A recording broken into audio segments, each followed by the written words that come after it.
Hello, Vine friends. Welcome. If you're new here, my name is Marie, and if you're not new here, thank you so much for returning and supporting my channel. If you've not done so already, please consider subscribing and hitting that like button. And today we're going to be talking about my updates on my little Åkerbär cabinet here. When I originally put this cabinet together, I only had a few plants in here, but since then, I think it's been about 2 months actually, since I put it together. And there have been several changes off camera that I've made to this cabinet, and I will bring you in a little bit closer to show you the plants that I've added in. Additionally, today we're going to be putting sheet moss on the back of this grid. When I originally put it together, I wanted to have moss on the back, so I was like racking my brain trying to figure out the best way to get sphagnum moss on the back of my cabinet. But then I was like, oh my god, I don't need just sphagnum moss, I could use any kind of moss. So I decided that it would probably be easier for me to attach sheet moss to the back of it, and we'll see if my plants can attach to that and grow up the back like I wanted it to. So that's going to require us to get rid of these globes in here. I'm going to put some cuttings into these globes, and they're not going to be included in here anymore. So I'm just going to go ahead and move you in a little bit closer so that you can see the different plants that I put in here, and then you and I will go ahead and attach the sheet moss to this panel together, and then at the end I'll show you how it looks all together. So I've gone ahead and switched the camera around so you can get a better close-up look of how this cabinet is looking these days. One of the additions that I did off camera was to add a light to the top up here, just because it's winter time and they're not getting as much light as they were in the summertime.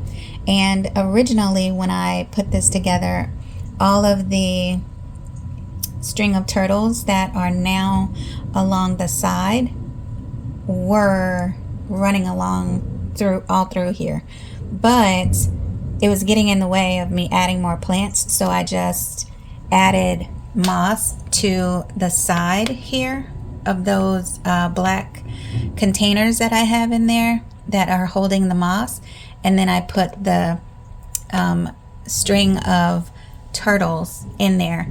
And as you can see, they have certainly enjoyed being in there because they have grown like crazy.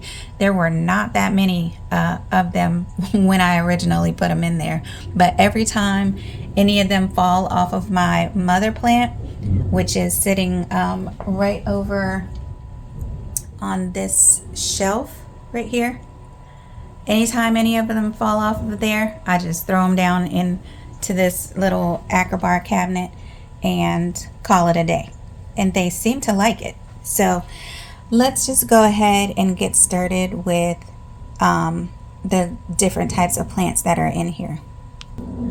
So I guess we can start over here in the corner.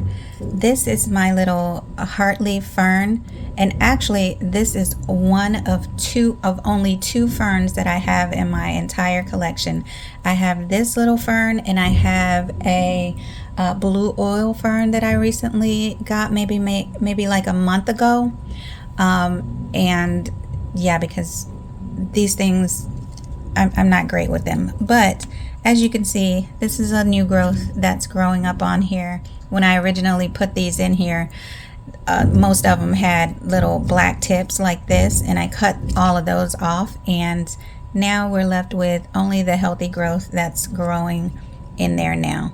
It hasn't grown up as much as I would have liked to see it grow up, but it's still alive and it's still pushing off new growth, so I'm not going to be fussy about that.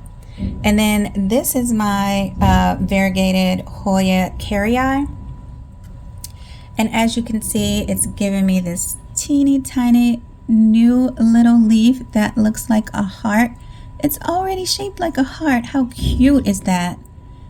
So adorable. And when I originally put this together, this did not have any moss in it. It just had leca balls in there.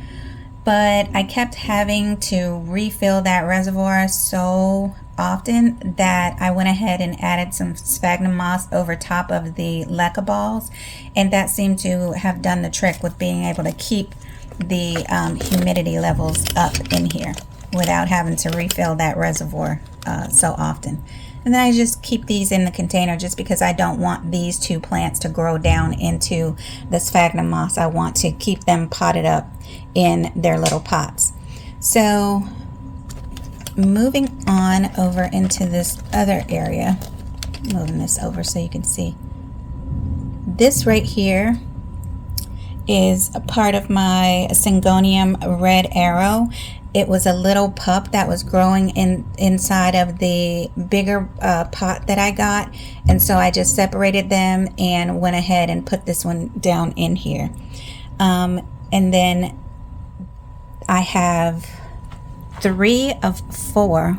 This one begonia, this begonia, and this begonia down in here.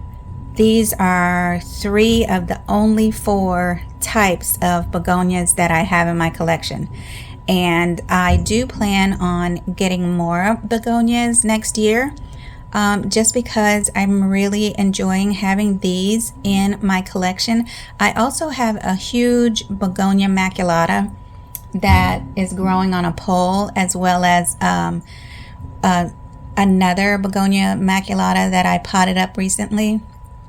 And they're okay, but I'm not as fond. I find that I'm not as fond as the cane begonias as I am of these little guys. So I may end up rehoming those begonia maculatas, but we'll see how it goes in the summer.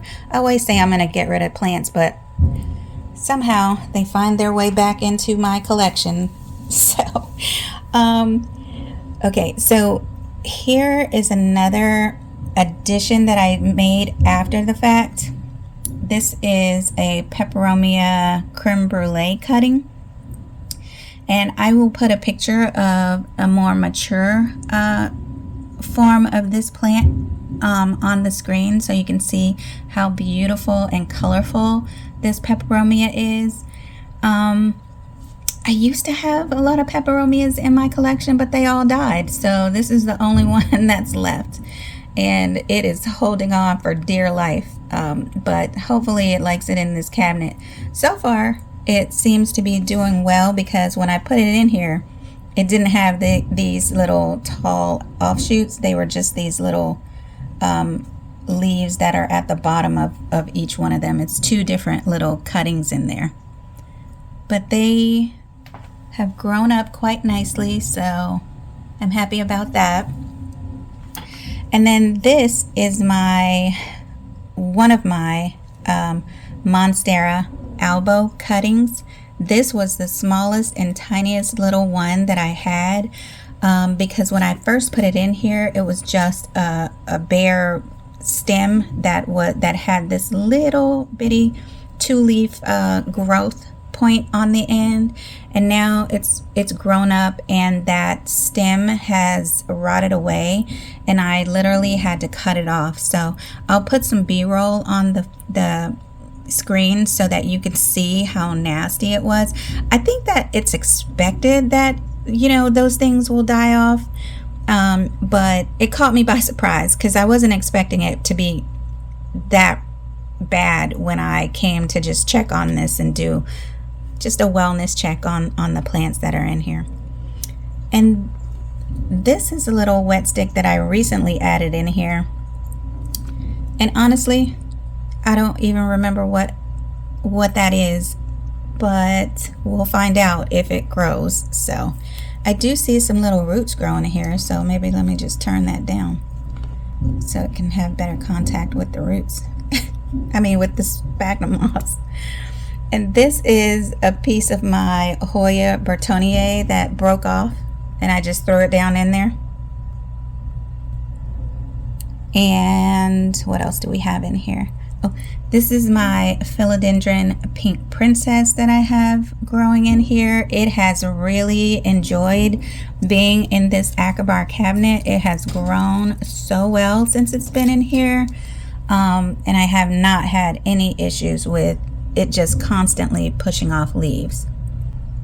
It doesn't have the pink variegation that I would like to see, like the mother plant does. That's in the in my other cabinet over there, the Millsbow cabinet, but there's some pink right there. And what else do we have in here? These are some philodendron brantianum cuttings that I just threw down in here. I'm so over that plant. I don't even know. Whatever. And then this, I did not even remember putting this in here, but it's a cutting of a philodendron Brazil. This little stick was just all by itself, and I guess I just threw it in there, but now I'm going to have to cut the stem off of it because, as you can see, that one is rotting as well, just like the Monstera albo did. But it's okay because we have what we needed off of it. It has sprouted some growth, and so now we can get rid of that dying stem. And then these are just a couple of cuttings from my Monstera Peru. When I put them in here, they were just trying to grow, and now they have matured and gotten bigger. And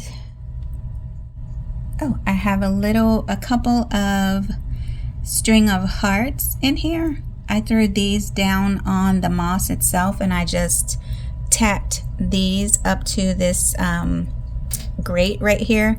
So I think that I'm going to attach them to this grate once I put the sheet moss on there, just so that they can grow down this thing. And I think that is everything. You can see that the sphagnum moss is growing up too. I really love the way that looks, even though it just looks like grass or a weed. I think it has lots of character and adds something, another dimension to what's growing in here. Okay, so now I'm just going to take this grate out of here, and we're going to go ahead and start attaching the sheet moss. Okay, now I have all of my supplies that I'm going to need to attach the sheet moss to my little grate that I've already taken out of the cabinet here. And I'm going to take these little string of hearts that I have off of here.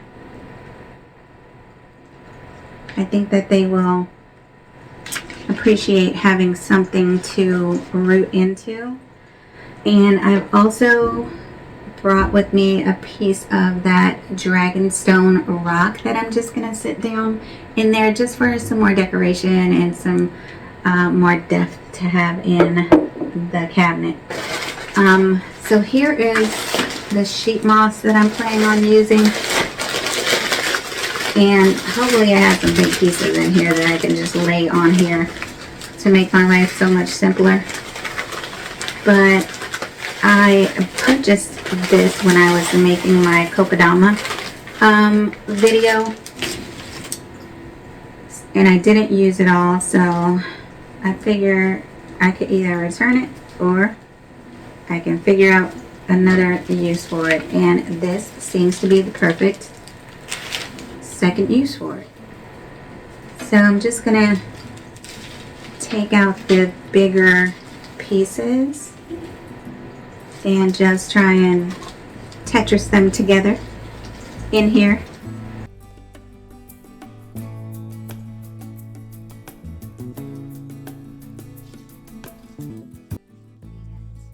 It works great, and if it doesn't, back to the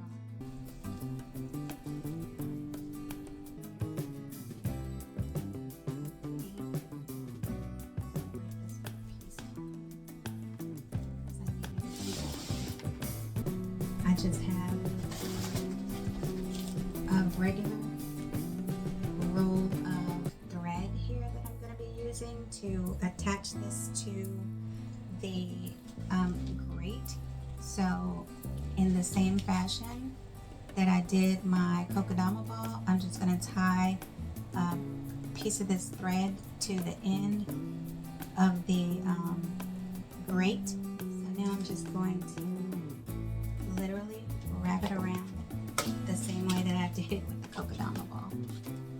And I'm just going to fast forward through the rest of this until I'm done. Now I've just finished wrapping this around. Now I'm just going to tie it off so that it can stay in place.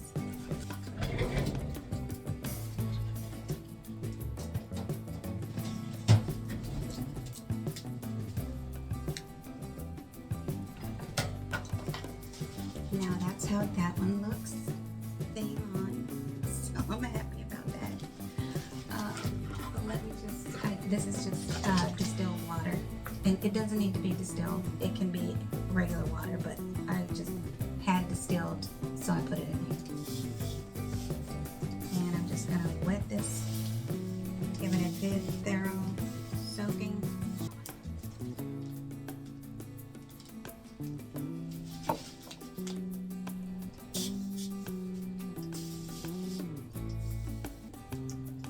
And this is how I plan to keep it moist, by spraying this as often as I need to so that it can get established. And as you can see, I just have 3 little hooks in here that hooks right into these little this little grate. And I want to get it behind all of the plants that are in here. And I'm going to place my little dragon stone in here at the bottom, just to give it a little more texture in here. Oh, that looks so good. Okay, vine friends, so looking at this a little bit more, I really don't like the separation that's down there, so I'm just gonna fill that area in back there with sphagnum moss, and hopefully it'll look a little bit better. This part up here I'm not too concerned with because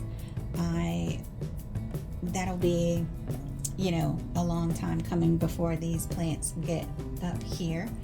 I just want to make sure that I have something back there to keep them from growing behind this moss wall, because if you can see here, this little Monstera Peru leaf is behind this moss, and they have a mind of their own on where they want to grow. So just to prevent that from continuing, I think it would be better if I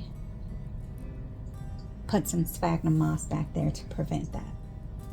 So let me go get my moss and we can fill that in together.